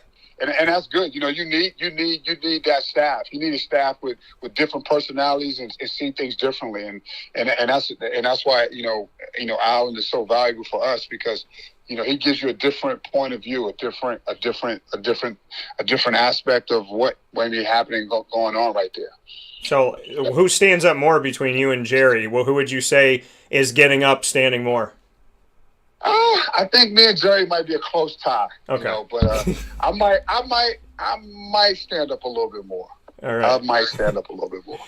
Coming from Adrian Autry here on Wake Up Call. Adrian, as always, I appreciate it. Thank you so much. And beyond everything we got to talk about today, which I appreciate, I have to put this out there. I've done it when you and I have done live shows on site, on location around Central in upstate New York. You are such an unsung hero because you humble yourself and you don't gloat about it, but you're the reason why so many players have come to Syracuse. You recruited them and you helped them get on to the NBA, the Chris McCulloughs and the Jeremy Grants and the Tyler Ennises, I believe, and so on and so forth. And you have done so much, and without you, the only coach to go to Slovakia to see Marek Dolezaj face to face, I mean, and that meant the world, and I'm sure that meant the world to him and his father. Without you doing that and going after him in that way, he doesn't come to Syracuse. So I know you're humble, but I have to say to you, thank you, because this program wouldn't be where it is today without you.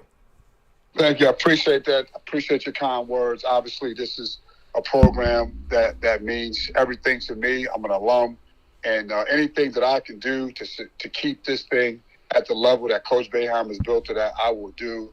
And I think all the coaches are like that. And I think that's what makes this place special. We want to continue to make it special. I'm just appreciative of guys like you, Dan, that acknowledge that. And I thank you. Absolutely. Well, listen, enjoy the day, enjoy the week. And I know I'll be talking with you soon, but God bless with everything and get my best to the family, okay? Okay, Dan, take care. Enjoy your day, too. Thank you. All right, take care. That coming from Adrian Autry here on Wake Up Call with Dan Tortora, where sports meets that thing called life. So there you have it, folks. Marek Dolezaj moving on, as I wrote about already. And the reality of Kadari moving forward, and John Bolzak and Robert Braswell, the fact that Robert Braswell was a surprise, bringing in some talent to the team as well, and that Quincy Guerrier is not gone. He is exploring. And I think it says a lot about Adrian and about the Syracuse staff that, when they see that he's exploring the NBA, it's not like, well, you're on your own, brother. It's, hey, no, we're going to help work you out to make you the best you possibly can be if you, no matter what your decision is. That really shows a lot, and it shows a lot of selflessness to say, hey, this guy might leave, he might stay, but either way, we're going to help him because we care about him as a person. So Adrian giving extremely amazing quality information, and a lot of these echoing articles and different things that have already been here on wakeupcalldt.com, because I don't bring you the information unless I believe in it, unless I trust it. I'm not about clickbait. I am about real life and sharing information and bringing positivity always to your life. Never seek to bring negativity. And Adrian is somebody who has been phenomenal with this program, and you really need to, if you haven't, say thank you to him a little bit more, because what him and Jerry and Alan have done has been tremendous, and I just appreciate it. Coach Boeheim, obviously, stepping into his 46th year as the head coach of one school is incredible. So we may not always agree, right, in life. You may not always agree with this, that, and the other, but, if you look at Syracuse, what would it be without Jim Boeheim? What would history be without Adrian Autry recruiting, and Jerry and what Jerry's done, and what Alan Griffin has done, and so on and so forth. And so there's a lot to be said about this program, who's behind it, working every single day, and they deserve the credit. They really do, and the appreciation. And as Adrian said, before you put something out on social media, understand, what if that was your kid? What if that was you? What if it was your mom? What if it was your dad? What if it was your girlfriend or your boyfriend? Like, would you be okay with that? So, and if you would be okay putting nasty stuff on about people that you love, I mean, I would question that too. So, Adrian gave us so many different topics and angles, and really answered a lot of questions that people talk about, but they don't know about. And so, I mean, that's straight from Coach Autry, which I think is cool. And that's why I value what I do on the show. And I thank God for the opportunity every day to wake up and do what I love and love what I do, because it gives me a chance to share this information with you from Adrian, and from somebody that's inside the program, that watched this team fight to the Sweet 16, that has watched this team be affected by the transfer portal like so many, but then also utilize the transfer portal to their advantage. So a lot of great has come out of this, and a lot of good will come forward. And seeing Marek go to his next chapter, and knowing what he gave to Syracuse, and knowing that he really got Adrian emotional over his love and appreciation for his time at Syracuse is really cool to hear as well. So I can't thank Adrian enough for everything he just brought to the show, and it's exactly what I seek to do here on the show. So we'll take a step aside for a fast break. When we come back, we'll continue the discussion and get you ready for tonight as Gonzaga takes on Baylor. This is going to be an incredible, incredible game, and I am ecstatic for this matchup. It starts at 9:20 p.m. Eastern Time. I will be watching it, and I have so many great things coming up this week in Wake Up Call. You're just going to have to make sure that every Monday through Friday from 9 to 11, I don't care if you got to hide in the bathroom from your boss. Hopefully you don't live in a job where you got to do that, or you got to put the buds in but run them up your shirt and just put it on this side because your boss sits here. Whatever it may be ready to listen and watch this week because we've only just gotten started.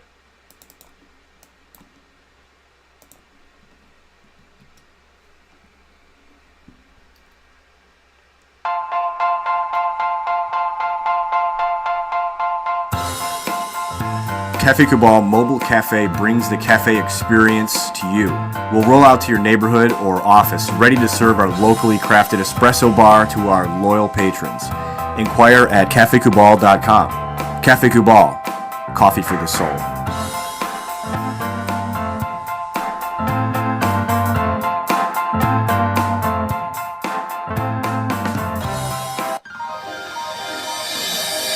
Ma and Pa's Kettle Corn and Popcorn Factory, located on 201 7th North Street in Liverpool, is home to over 40 flavors with more than 200 flavors in their total wheelhouse. Sky's the limit for this sweet and savory Central New York company. Keep it local at your parties, fundraisers, wedding showers, baby showers, and more by calling 315-450-MA-PA. That's 315-450-6272 for popcorn bars with custom flavors and colors at your upcoming event. Make sure to visit them on 201 7th North Street in Liverpool, New York. And for more information, go to maandpassnacks.com. Ma and Pa's Kettle Corn and Popcorn Factory. How corny are you? The Millhouse Market, located on 3790 New York 13 in Pulaski, New York, is absolutely positively worth the drive every time. Make sure you make your way out there Tuesday through Sunday. They're open Tuesday through Saturday from 7 a.m. to 8 p.m. and on Sundays from 7 a.m. to 3 p.m. and closed on Mondays. Find your way out to the Millhouse Market Tuesday through Sunday. Their drive-thru is open for you to grab your food and go, as well as their general store inside with local products from local companies. And on the weekends, you can head out to their bistro restaurant and enjoy their food inside as well. So many different ways they're serving our community, and you can download their app on the Google Play or Apple App Store to have everything that they offer right at your fingertips, as well as contactless pay and everything that you need. Descriptions of all the sandwiches, as well as breads, desserts, quinoa bowls, rice bowls, brick oven pizzas, and salads is all right there for you. Such an easy app, which the only thing the app does that's difficult is make it hard to choose what you want, because there's so much good on there, you don't know what to click. But as far as utilizing it beyond that, it's perfect. So thank you to the Millhouse Market for all they do on 3790 New York 13 in Pulaski, New York, making it worth the drive every time. With that being stated, back inside of the Cafe Kubal Studios, Wake Up Call with Dan Tortora has had two tremendous guests on the show today, in Enrico Mastroianni and Adrian Autry. And we are continuing the conversation this morning, a lot to do with basketball. And I want to look at one, obviously the women's side wrapped up yesterday on Easter, and the men's side will wrap up today on Easter Monday, and we get a chance to see this come to an end. And I think the most beautiful part of it is if your team doesn't win, or if your team didn't even make it, or whatever it may be, this season, at least we got to see it. I think that's the beauty of it, and that's how I'm going to choose to look at it, because I'm a glass half full guy, is the fact that no matter what happens, we got to see a full women's season, and we get to see a full men's season. Now, granted, not like full, like Syracuse didn't play 31, regular season games and whatever. But the fact that we got to see a regular season, a conference tournament, and a postseason NCAA tournament beyond the conference tournament is incredible.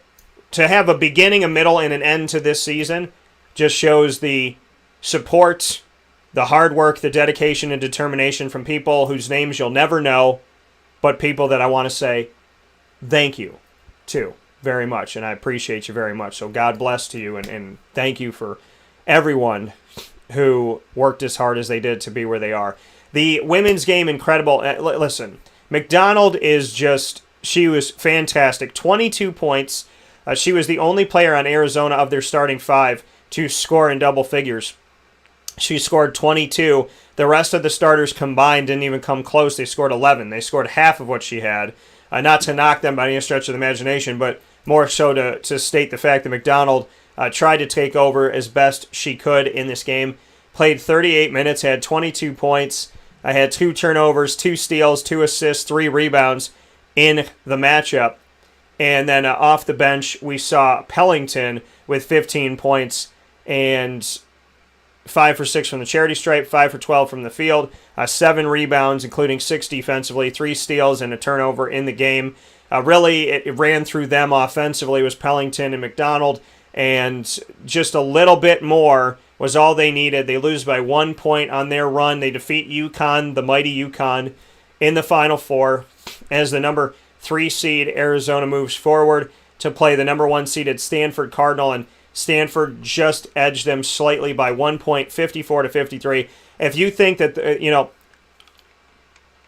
what I don't understand, and I spoke with Carly DeCoco about this last week, and you can go back and get that conversation on Podbean, YouTube, iTunes, and Apple Podcasts, Spotify, TuneIn, iHeartRadio, Stitcher, all at and I think I said Podbean. They all have that interview with Carly DeCoco by searching Wake Up Call with Dan Tortora.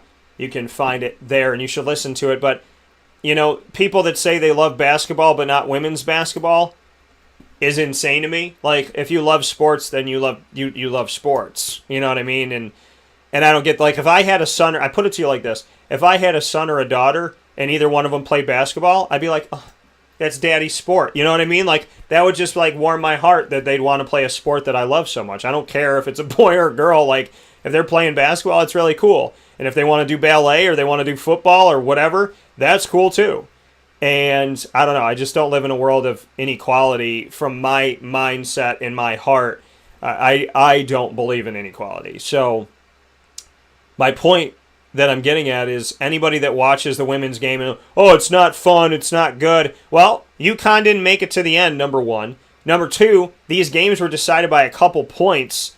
And, I mean, for goodness sake, South Carolina lost at the buzzer to Stanford, missing 2 close-range shots at the rim. Heartbreaking. So, I mean, if these were men's games to some people, they'd be, oh, these would be the greatest games, instant classics. Okay, well, why are they not instant classics? Because they're on the women's side. A good game is a good game. A buzzer beater, a 1-point win, a shot that rolls off the rim as time expires, all of that. I don't care if it's man, woman, a donkey's playing, turtles, whatever it may be, that's a great game. And the fact that the national championship for women ended in a point is fantastic. Fantastic. We look at the Stanford side. Brink, Jones, and Hull all scored in double figures for Stanford from their starting 5. They only got 7 points off their bench, and those 7 points, just coming from one player. Nobody else scored. You had a bunch of bench players that did not attain a single point in the game for Stanford, but they were able to just get away in the end here by 1 single point. And I'll be doing something really cool called Women in Basketball. There's a special I'm going to be airing this week on Wake Up Call, and we'll talk about this game, I'm sure.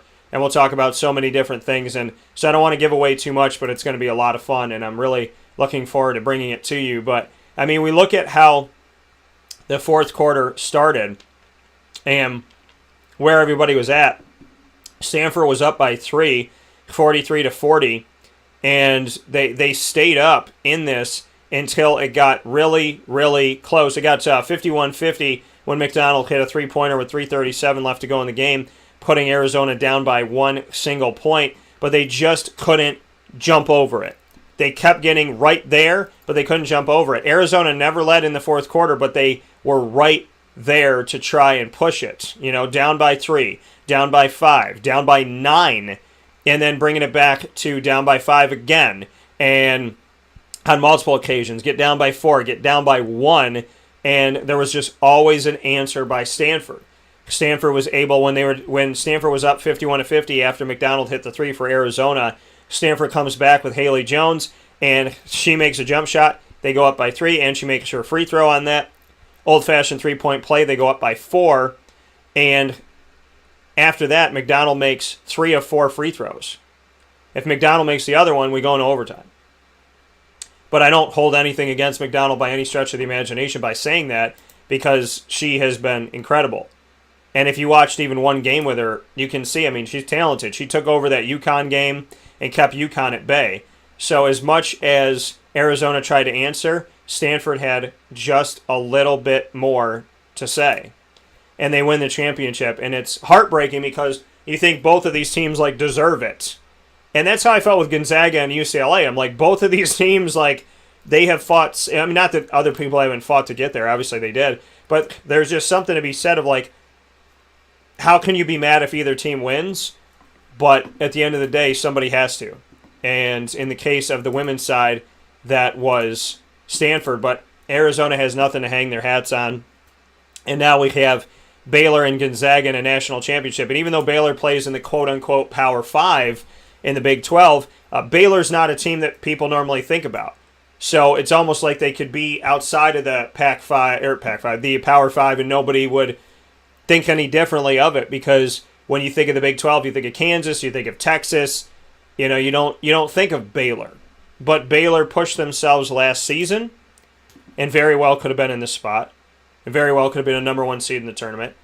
And then you have Gonzaga pushing themselves this season, and last season very well could have been in this spot. Very well could have been a number 1 seed in the tournament. So I just talk about the irony. I mean, obviously the guys got to do the work and the women have to do the work, but at the end of the day, there's something really special and unique and kind of poetic about the fact, and I feel like, you know, it's almost like, I don't know, I feel like God rights the ship. I feel like, you know, paths get righted, so to speak, that, you know, if something out of your control happens, that's, you know, there's still, I don't know, I just feel like if something's meant to be, it'll be. And Gonzaga and Baylor could have been here last year, and the fact that they're here now, I think it's just a testament to that something was taken away from them out of their control, yet they still got it. You know, they still got this. We could have seen this happen last year, and we're seeing it happen this year after last year was taken away from us. So I think it's just an incredible story. And I didn't think Baylor would get this far. I thought Gonzaga would. So I commend them both. I commend Baylor for proving me wrong. I commend Gonzaga for proving me right. Baylor is ranked 3rd in the nation in both polls, and Gonzaga 1st. Gonzaga got all the coaches' votes and all the AP votes coming into this tournament. So to have 2 of the top 3 teams playing in the national championship is incredible. And I wasn't really sold on Illinois, and Illinois was ranked 2nd in the nation. So to see this, and shout out to Loyola Chicago, who ended the season 17th in the AP and 16th in the coaches poll. Really incredible what they've done over the last couple of years. But seeing Gonzaga and seeing Baylor getting this is so amazing, because, like I said, this is something that, you know, people kind of feel like was taken away from us last year. And when you look at last season, in the final rankings, Gonzaga was 2 and Baylor was 5 in the AP. Gonzaga was 2 and Baylor was 4 in the coaches poll. So they're right there, right? They're right there in the top 5 last year. We don't get an NCAA tournament. This year they're in the top 5 and we get it. So it's just cool that we get to see this, because it's almost like it's a redemption of last year, and at the same time it's a testament to the fact that Baylor was able to do it all over again and that Gonzaga was to do it all over again. So it's like history writing itself while we get to see these teams continue to impress. I mean, Gonzaga's done it for such a long time. Baylor's come on recently. And I could not be happier with this national championship. I really couldn't. I mean, yeah, you know, hometown Syracuse, Sister Jean, Loyola Chicago, my prediction of Gonzaga and Houston, you know, okay, all of those would have been dandy as well. Would have been fine and great. But I agree with Dave Pasiak, who said we get to watch the two best teams play for the championship. That's pretty awesome. I mean, it doesn't get better than that. To have a tournament where anything can happen with 68 teams, and at the end of the day, we're getting the two best to play. I think this game's going to be great. I really believe in Gonzaga, and I have for over a decade. My mom has believed in them. I told my mom, I go, you pick them to go to the end of your bracket all the time, and this is the first time that the country as a whole agrees with you. The majority, I would say. So I can't wait for 9:20 p.m. Eastern Time. I already have my Ma and Pa's kettle corn ready. I got the birthday cake kettle corn on 201 Old 7th North Street in Liverpool. You can go to maandpaspopcorn.com, pick your flavor, and order it for in-store pickup or to have it delivered to any one of the 50 states. And if you use my code DT20, you get 20% off. So go to maandpaspopcorn.com. Even if you're going into the store, if you order it online for in-store pickup or delivery, either or, you get 20% off, but you have to do it online. maandpaspopcorn.com. Use my promo code DT20. That's DT20. So a lot of great stuff going on with that. I got my birthday cake kettle corn ready. I'll be watching this game in my little theater, my very nice theater room, which I'm ecstatic to be within. And being able to watch that game on the big screen with Lily is going to be fantabulous. And, I mean, I think whoever wins, it's incredible. But I'm really, and no offense to Baylor, I have waited as patiently as I could, impatiently sometimes, for Gonzaga to get a championship. And, I mean, back in high school, I was cheering them on. So, I love what Gonzaga has done with Mark Few and company.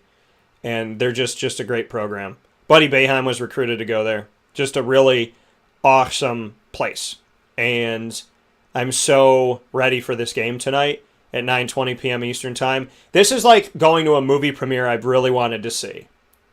You know, I can tell you that, like, my chills for this, like my getting psyched up for this game, is something that is very unique. So I cannot wait. I mean, it's my hometown's not in the game, and I'm still, like, incredibly excited. So I look forward to it. I'm going to put a poll out on Twitter and on Instagram and Facebook to see who you're going to vote for tonight, who you think is going to win. So I'll put that up. Facebook is at WakeUpCallDT. Twitter is at CallDT. And Instagram is at WakeUpCall_DT. So go on any one of those, and you can hang out with me there and tell me who you're voting for between Gonzaga and Baylor. The Baylor Bears and the Gonzaga Bulldogs. Gonzaga is 31-0, Baylor's 27-2, and Gonzaga still plays with a big man, which makes me so happy.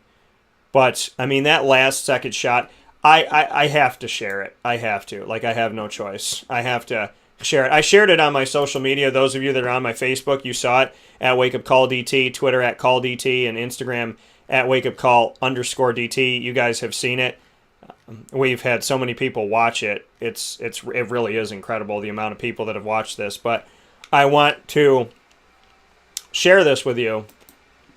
So I'm going to do exactly that. I'm going to pick it up here and make sure that I can put it onto my Facebook and YouTube so that you can see it.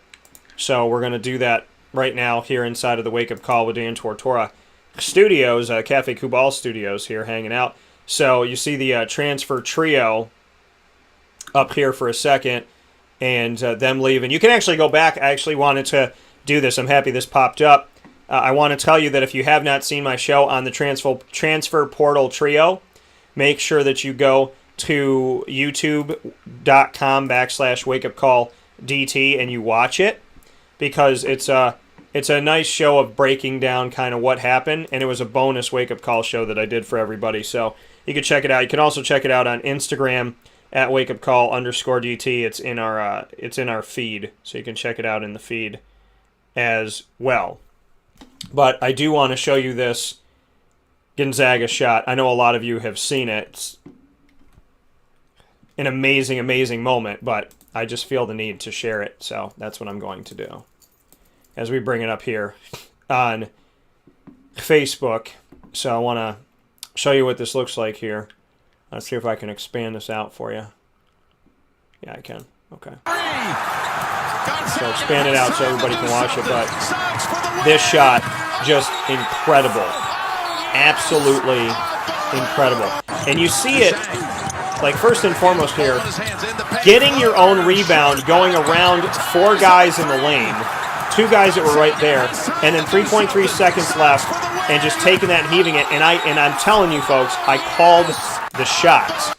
I said Gonzaga will win on a buzzer beater, 3-point shot, leaning forward. I even called how he would be leaning, back, forward, what he would be doing. Called it all, and it happened. So, very cool, Gonzaga. Awesome work. Congratulations to you. Congratulations to you, Baylor. Awesome work as well. This is setting up to be a fantastic championship night. Like I said, I got my Ma and Pa's kettle corn ready. You need to go get yours ready today by going to Ma and Pa's on 201 Old 7th North Street in Liverpool, New York, and grabbing some kettle corn for you and the family, because tonight is going to be a game where you wish you had your kettle corn ready. I want to thank my guests today.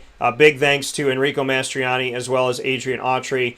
Incredible what these gentlemen are doing. Enrico having a $3,000 goal on Marywood Giving Day, and Marywood getting up to over $5,000 for the men's basketball program is just remarkable.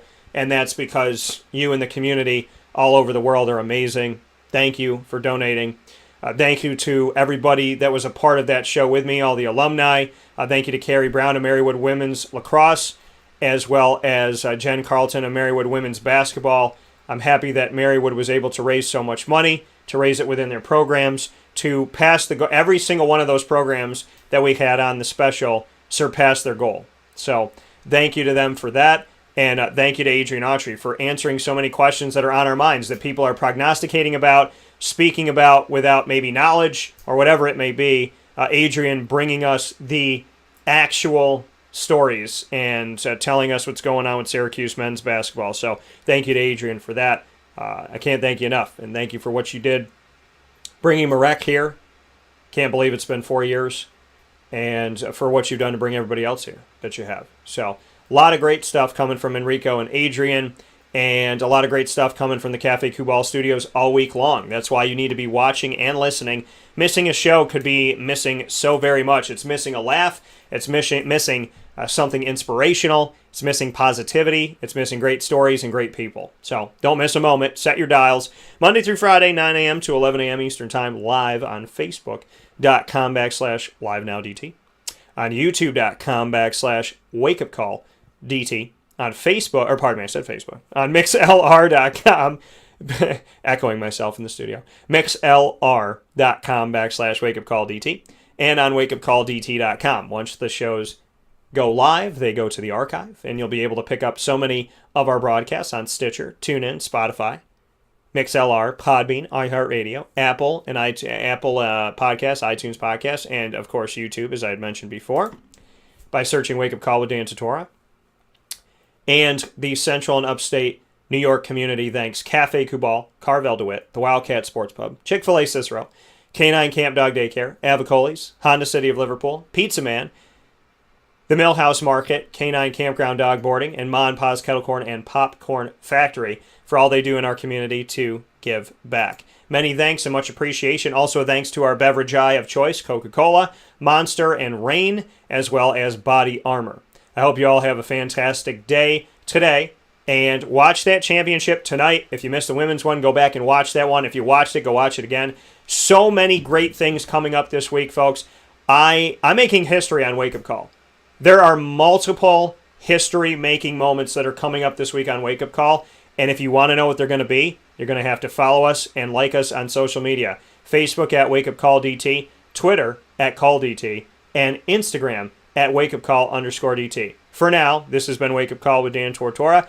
You are incredible. And every other Monday, we have Tammy Reese for Reese's Pieces, an extension of Wake Up Call. So we'll be back here on Facebook Live in less than a half an hour at 11:30 a.m. Eastern Time. Tammy Reese, the head coach of Rhode Island Rams women's basketball and former assistant coach under Coach Q for Syracuse women's basketball, joins me every other Monday. So twice a month, basically. Every other Monday for Reese's Pieces at 11:30 a.m. Eastern Time. Today is the day. She'll be joining us here on Easter Monday And I can't wait to talk with Miss Tammy Reese. That's coming up in just a little bit on Facebook.com/LiveNowDT. So, I send you all my love, my appreciation. He is risen. God is great. And you can achieve anything. Believe in yourself. Be good to yourself. Be good to others. And always take a step forward, loving yourself and believing that you can achieve anything. Have a great day. From the Cafe Kubal Studios, this is Wake Up Call with Dan Tortora telling you, God bless, no stress. Do your best.